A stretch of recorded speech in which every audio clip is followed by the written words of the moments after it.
Hello and welcome to Star Citizen Sunday with me, Ryan, aka Sifu Messiah. This is a weekly show which covers everything from the world of Star Citizen over the past week. Links can be found in the description for everything we discuss, so let's get on with it. So this week we have 10 for the producers and around the verse as normal, plus Q&A posts for the Anvil Crucible, the p72 Archemedes and the Avenger variants. If you are still to sign up to the RSI website, please use my referral code as shown on screen or in the description, and you will receive 5,000 United Earth credits which can be spent in the Voyager Direct store for your ships, your character, or whatever you choose. You don't have to spend anything to sign up, it's only once you pledge that I'll be granted an RP point, which will get me some little rewards in the future. So this week's 10-4 was 10 for the producers, Texas edition. We had 2 producers from CIG in Texas. Now I only included about 4 questions as the rest were not really relevant to what I like to cover. Anyway, the first question being, with the intention of a continued rollout of content once the PU launches, do you envision these releases to be a progression of the story arc or just a technical expansion of the universe? Will there be a progressive story arc that will unravel with time within the persistent universe? And they say that the PU is an open world sandbox, not really a story arc like you would have in Squadron 42. Missions you pick up within the persistent universe will have their own story arcs within the actual missions themselves, but once you finish that mission, then the story will be finished and sort of put back into the verse. There will be things happening within the verse, but it won't be like a traditional story arc you get from a single player game. So, second question, will Star Marine have a storyline like Squadron 42 with rendered cutscenes, or is it just more like an Unreal Tournament style game? And if you don't know, Star Marine is a simulation within the persistent universe, just like Arena Commander is, so it's a simulation within a simulation. Star Marine will be the testbed for new game types and new missions, etc., and they will roll out new AI systems too, so we can test them out within Star Marine as well. Some game modes within Star Marine will have their own story, but it won't be as in-depth as if it was in the persistent universe. It's just a way for them to test out that style of mission before they put it live. So, for example, pirates attacking a station will be the Star Marine story, but in the persistent universe it'll be a much deeper story as to why they're attacking there, and then the consequences after whatever the result is. It's also, Star Marine is a great place to test your FPS skills, so just like Arena Commander was there to help you learn to dogfight, Star Marine is there for your FPS training.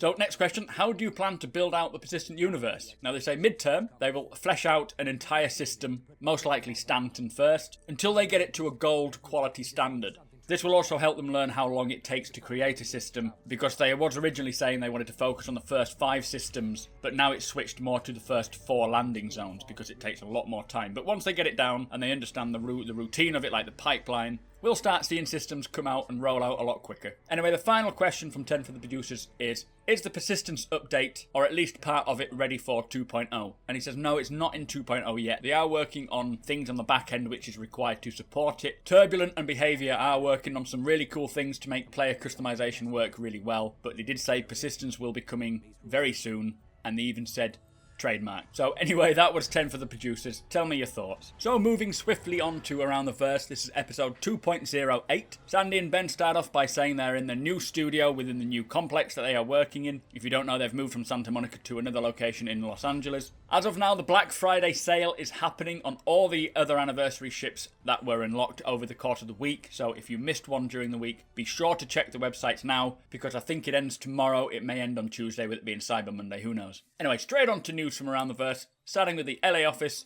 They say they are getting daily updates on 2.0, as we know is released to the PTU. They are working on balancing and need our help, so anytime you find a bug, get onto the issue council and report it for them. The Reliant is being worked on, and I wouldn't be surprised if we see that pretty soon, especially in the hangar. Also, they are rigging the Mark Hamill character. In Austin, Texas, they are retargeting animations to the female skeleton for all ship interactions, so soon you will be able to play as a lady. They are listing some new landing zones, which is to provide us with more landing space, or LZs, in space rather than on the planets. These are not planetary landing zones, these are miniature sort of landing zones, like what we see in Crusader at the moment with the different space stations. They say these are going to be to a tier 1 level, which is one of their greatest standards, so it should be really cool. They're also moving on to the final art polish of Nyx, which is the lighting and visual effects, so hopefully that will come on soon. And they're working on a 2D star map poster for us all to print out and hang in our rooms. So Foundry 42 in Frankfurt, they're locking down the new animation tools, which will really help with the pipeline, just get it at a much faster pace. They're also pushing the Mark Hamill structure, giving him more of a great presence when on set or on screen, so you really feel like he's a character to pay attention to. So Jared sat down with a lady called Vanessa Landeros, who is the character animator, and she just went through a little bit of what she's up to and what she's been working on. Currently, it's the medical animation, so when you respawn, you'll find a nurse or a doctor checking you out, and then you'll decide whether or not you want to leave or you want to stay there and troll the nurses. Do check that out if you are interested. We had a behind the scenes as well with skeletal changes and animations. Now, I won't go into it too much, but they're currently in the process of character retargeting. If you don't know, the skeletal rig went from version 4 to 5, and we are now at version 7, which in this image, the version 4 rig is the clothed rig, so this is the older rig,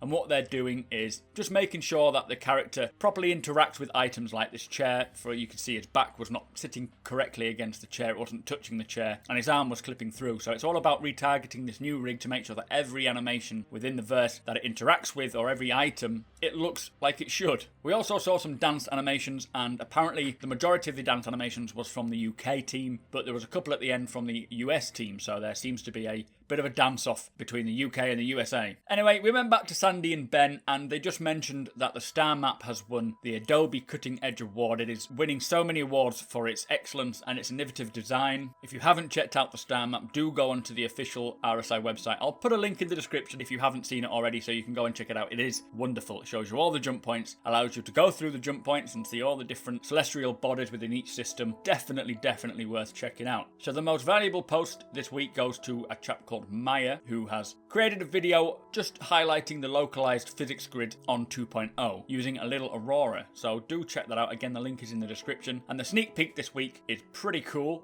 It is the EMP testing with the new Avenger Warlock. This is the idea, so far work in progress, of what it will look like within the verse. They just finished off by saying there'll be no reverse the verse due to Thanksgiving, so expect the next one to be next week. So with the release of the Anvil Crucible concept sale, we had a Q&A post answering some of the questions that you may have. Starting with the first question: can it navigate a jump point with a ship in its garage or bay or its scarab? And yes, they say the ship inside the garage will be treated as cargo, so the only impact will be to performance due to its mass. Next question: to what extent can the Crucible crew repair damages to their own ship, so to the Crucible itself? And they say that internal components are fully accessible for repair, and most minor damage should be handled by the ship itself through EVA, onboard tools and drones. When it comes to major hull repairs though, it may require a dry dock visit or another Crucible, as the arms will just not reach the entire ship. So, third question: can the garage unit be left floating in space while the Crucible repairs larger ships like the Constellation? And they say yes, the garage is meant to be able to undock and redock as and when, but to repair larger ships, one does not necessarily need to undock from the garage, as larger ship repair, arms and drones should be used in making repairs on ships. So moving on, what is the largest ship that the Crucible can repair, and how are ships larger than that supposed to be repaired? And right now they say that you can fit most single-seater ships within the garage without an issue. The Cutlass will actually fit in the garage as well if the top is open, but it's still in development designing the details of the Crucible, and when it is more built up they will release more detailed dimensions on the garage and its clearances. They said it needed to handle all the military single-seater ships with particular focus on the Anvil,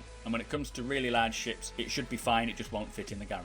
So next question, on the sales page it mentioned it was necessary for salvage operations. Will we see a salvage scarab module in the future? And they say that the ship will actually have limited salvage capabilities, but it's due to the salvage and repair mechanic sharing some actions and mechanics, which allows it to do both to a degree, but they will delve into salvage hopefully soon. Will the AI be able to perform other roles on the maintenance post? So can I play the ship solo? And they say eventually yes, although AI crew will never be as efficient as humans working together, although that can be debated with some humans. The Crucible is specifically designed for a single captain to both operate and engage in repair tasks. So thanks to its rotating cockpit, as you've probably seen, you can fly the ship and then spin round and overview the scarab while it's being repaired. You do not need a ship full of humans. So next question, will we be able to perform repair while in transit, or do we need to remain stationary? And again, right now the plan is that when the garage is open you have to remain stationary, but when you close the doors you can move. So if you have the doors shut and you're working on a Hornet, then you'll be able to work, but at any point you have to open the doors, then you'll need to stop. So does the Crucible still have Miller ERS or the towing capabilities? I know that ERS means external repair structure, but I don't know what Miller means, so please put that in the comments. And they say that the Miller ERS has been replaced by drones while they explore how to enable construction actions on the scale implied by the Miller ERS. They have discussed towing, but they have no solid answer just yet, so towing actions they say are likely to be fairly limited to a single ship, if at all. They are thinking about having a dedicated tug variant which would replace the Scarab, which does sound pretty cool.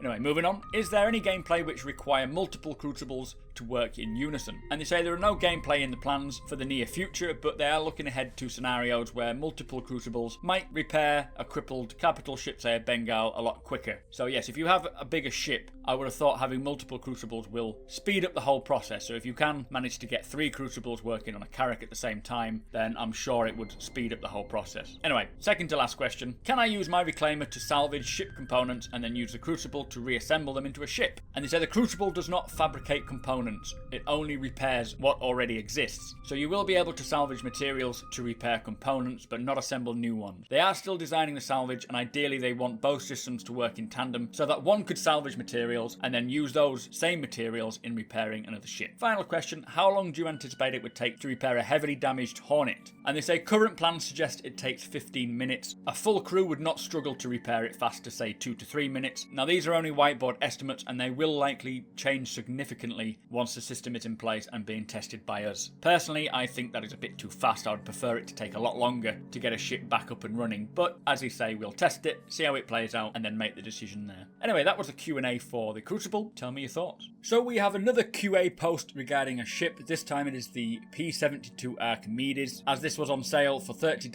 or $36 if you're in the EU or UK. First question is, why would I choose a p52 over the p72 or vice versa? So the p52 is the Merlin, the p72 is the Archemedes. And it says, if you want to leverage the size and speed of the snubcraft, a p72 will be ideal for allowing you to recharge your boost and have more overall sustained fire from your energy weapons. If you need to make some decisive hits supporting your parent craft and providing short-term combat support, then the p52 is for you. Next question, how does the p72 compare against the M50, the 350R or the Mustang Omega in racing? And they say it should fit between the M50 and the Omega in terms of overall performance, but they are still setting up the ship before they deploy it. So moving on swiftly, can we dock the p72 like the p52 on the Constellation? And it says yes, any Constellation with the rear snub dock can accept the ship. So next question, can the p72 be operated off of a 890 jump or any other ship with a landing bay where it can fit? And yes, while the Constellation requires a specific mount for docking and launching snubcraft, any ship with a suitable landing space can stage and launch a p72. Next question, is there any plans for a transport module to allow long distance transportation of snubcraft? And they say absolutely. They are still working things out in terms of ship transit, but they want snubcraft to have a meaningful presence in the verse, so you should be able to set up a ship like the Crucible, the Starliner or the 890 Jump to act as a racing team transport, which is pretty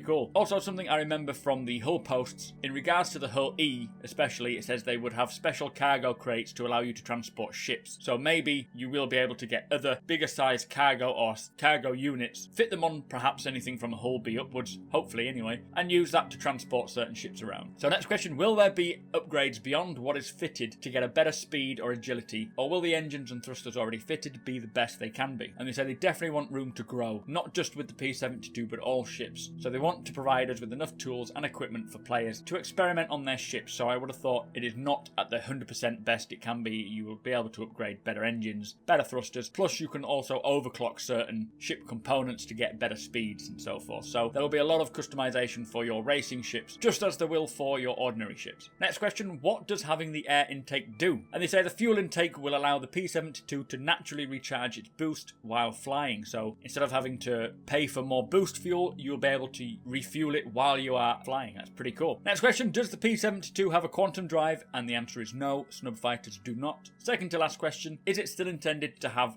4 size 1 fixed guns? And they say that they replaced the heavier centerline gun from the Merlin to have the intakes as the weapon, and its ammo would be far heavier than the additional 2 size 1 weapons mounted on the wingtips. So although it didn't specifically say 4, I think it sounds more like there's going to be 2 size 1 weapons on the tips of the wings. So final question, why is the p72 sold with LTI when the p52 wasn't? And they say the Merlin or the p52 was released already flyable, and they had made it previously available with LTI as part of the initial Constellation packages. Anyway, that was the Q&A. We have a Q&A for the Avenger coming up, so stay tuned. So as previously mentioned, the final ship Q&A post this week was on the Avenger variants. First question being, why are the variants' exteriors the same? Will there be new packages? And they say the EMP and the cargo versions are currently being offered as single unit ships because the system that allows you to switch modules is not yet active in 2.0. Once the system is live, separate cargo, bounty hunting and EMP modules will be made available. Second question, how does the EMP work? Is it fire at target or is it a blast around a ship? And will your own ship be subject to the effects of the EMP?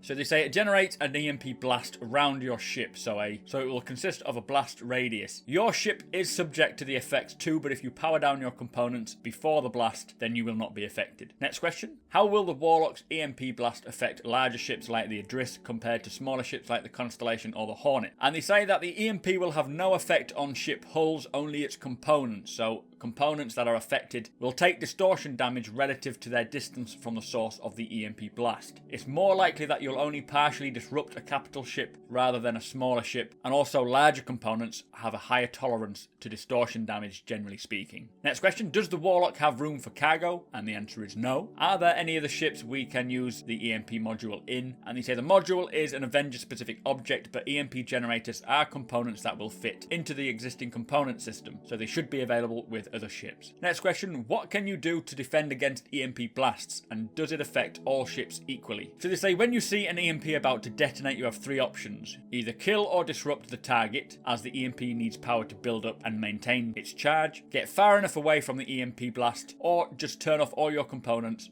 so that they are not affected. So it does sound like you'll be able to see the EMP charging up. Next question, is there going to be a limit to how long you can keep a player in your holding cell? Also, what would happen to that prisoner if you switched out the holding cell for a cargo module? And they say this is a balance issue which they would like to hold off from answering until they have a chance to test it. They did say that one option is that the passenger would become a commodity at some point, and then that player who was the passenger would then respawn elsewhere to continue playing themselves while you transport the NPC prisoner. Also, they say when it comes to module swapping, you just won't physically be able to swap out if you're already carrying a prisoner. So next question is, where is the trainer cockpit? And they say the actual asset for the double-seater cockpit has been completely made and ready to go, but they are waiting for some gameplay to use it with. Also, they say they currently don't have a system to allow both seats to have direct control over a ship. Once this is figured out, we may see it. Second to last question, how will we enter the cockpit of a fully loaded Titan or Warlock? And they say it comes now with an alternative direct cockpit entry via the side ladder, although the Titan and Stalker is currently disabled, as only rear access is granted for now. Last question, where is the Avenger supposed to fit in the overall scheme of things combat-wise? And they say it's intended to be more of a rugged dogfighter with performance hits coming from the larger cargo hold and the in-law age. They say think of it as a ship which can't really avoid fire, but rather take a fair amount of hits. Anyway, that was the Avenger Q&A. Tell me your thoughts. So this weekly development update is very, very short and sweet. They say they have added another 50,000 citizens to the group test. From now on, the rollout will be based on your UEE number. They're saying that server stability is their arch enemy, but they have it firmly locked in their crosshairs. They are putting work into the server bot system to improve the quality of their crash tracking information. Also, the release has been extremely useful for finding new issues and those hard to reproduce issues which they just would never have found without the PTU. The game support manager Will Leverett is in communication with PTU players about how people can help them. There's also a video link below from King Kongor which shows off a brave EVA rescue just to be blown up by pirates. Awesome stuff. Anyway, there's no bullet points this week as it's all hands on deck for more stability to get to the live build as soon as possible. Don't forget to check out our affiliates page for some great deals on tech and stuff. Any product bought gives us a little kickback. If you want to support us more directly, then follow the link to our Patreon page. Thank you. So that brings us to the end of the show. Thank you for watching and thank you to our subscribers, plus a massive thank you to our patrons as you make this possible. If you like what we do and want to help us make it better, follow the link in the description to our Patreon page to learn more.